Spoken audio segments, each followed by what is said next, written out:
অর্থ সম্পদ যা আছে এগুলোকে কাগজের টাকায় রেখে দিবেন না, আমার নসিহত। হয়তো বুঝতে পারছেন না, মাথার উপর দিয়ে যাচ্ছে কথা, কিন্তু পরে বুঝবেন। টাকা পয়সা যা আছে এগুলোকে ব্যাংকে কাগজের টাকার মধ্যে রেখে দিবেন না, কারণ কাগজের টাকা সামনে আর থাকবে না।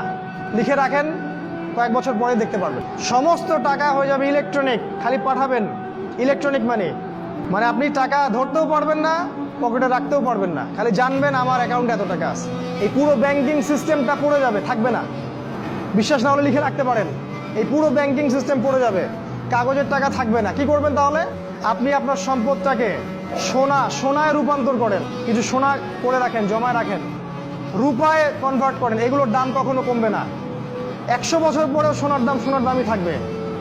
10 বছর পর আপনার 10 লাখ টাকার মান 10 লাখ টাকা থাকবে না, দাম পড়ে যাবে, আপনি সম্পত্তি হারাবেন। এইভাবে তারা সারা বিশ্বকে লুট করছে, এই কাগজের টাকা দিয়ে তারা সারা বিশ্বকে লুট করছে।